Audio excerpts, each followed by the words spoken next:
is all about. It's all about relaxation. It's all about resetting. It's all about reflecting on how the year's gone, how you've grown over the year, and it's about chilling and relaxation, and seeing family and festivities and having fun and presents and Christmas trees. And depending on where you are, it could be snowflakes as well. I mean, like if it's snowing. In my part of the world, there are no snowflakes, so I don't get the joy of that, unfortunately. But still, it's extremely hot. I mean, it's almost 40. That's 40 degrees Celsius, by the way. And, you walk outside and you melt. So that's pretty cool.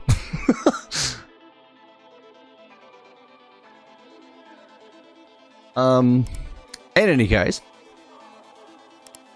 we are doing it. And thank you very much, Marion, here for the Boxing Day wishes. Really appreciate that. Welcome, welcome.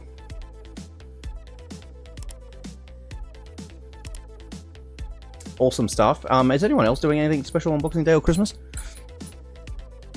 I mean, I did have different colored background earlier, but I had pizza today, and I'm full from that, so I didn't have any dinner. So I'm just gonna like literally fast until tomorrow. That's a good thing about Christmas too. You get all the awesome food. So much awesome food at Christmas.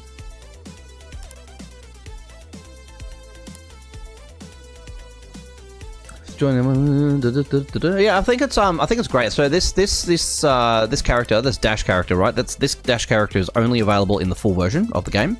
You won't see him in the demo version because he is a full version character.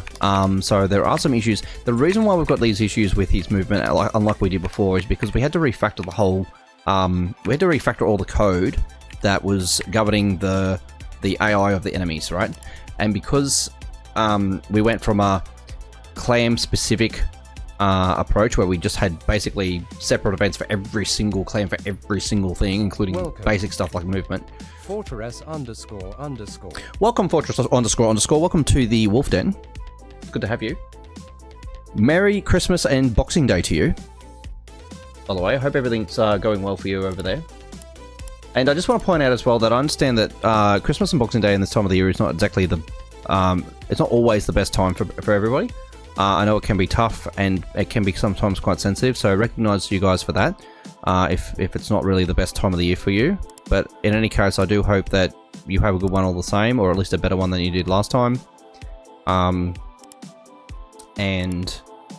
lots of love to you for that, for what you're going through there, so thank you very much. For choosing to watch my stream on today.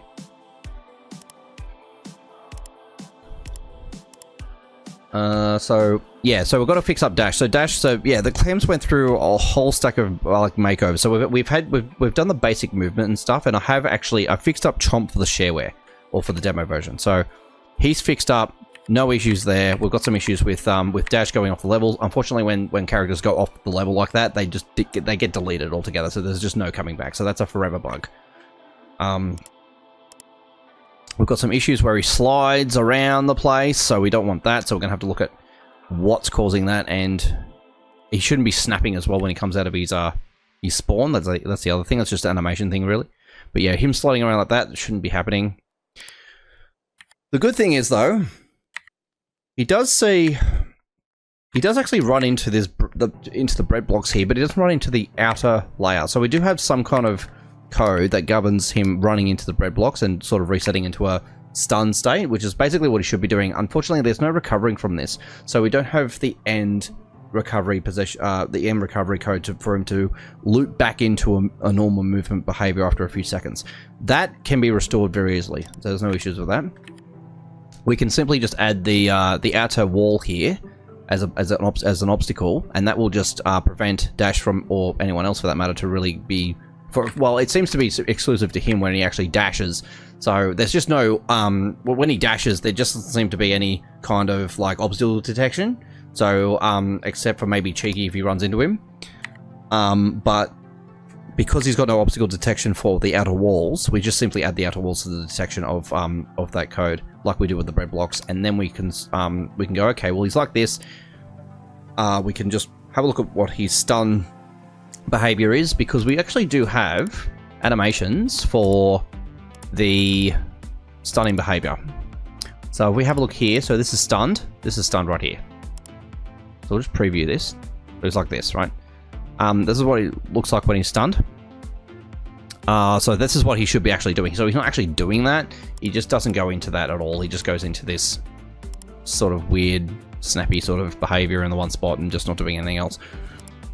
So we're going to look at fixing that up. We're also going to look at, after we fix dash up there, we're also going to look at fixing up collision with the hammer. We do have the animation for the hammer. I'm going to also touch that up because it's actually very quick, and that's fine. There's nothing wrong with that. But some of the behavior with the hammer is excuse me, it's not actually kind of working properly, so we need to make sure that gets reset properly so it's ready for the next time. We're not actually over activating it like on top of each other all the time, so that's really important. So we'll smooth that out because that's going to affect player experience. If that animation doesn't actually happen properly where it hits the ground, it's not going to impact when we actually put the code back in for stunning a clan for when they get hit by the hammer. It's not going to have that impact properly or accurately for the player, and that's going to cause a real issue. So we need to fix that. So it's got some weird animation, I think mainly because of the new animation sprite sheet I put in there for this. So yeah, we'll get to the bottom of that and fix that. So there's a few things we need to do here for section 2 of the game.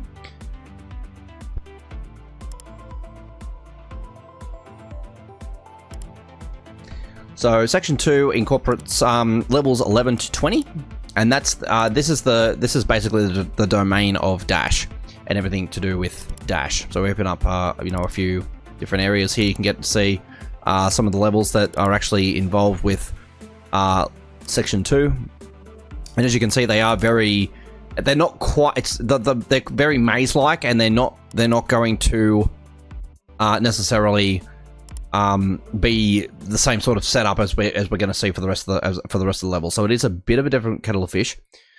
But we're going to, once we fix up dash and the hammer business, we're going to run through all those levels. We're going to play through all those levels, and then we're going to fix up any bugs. I think there are a couple of issues, particularly with level 19 or level 20. These two are a bit, yeah. There's something on one of them basically prevents progression.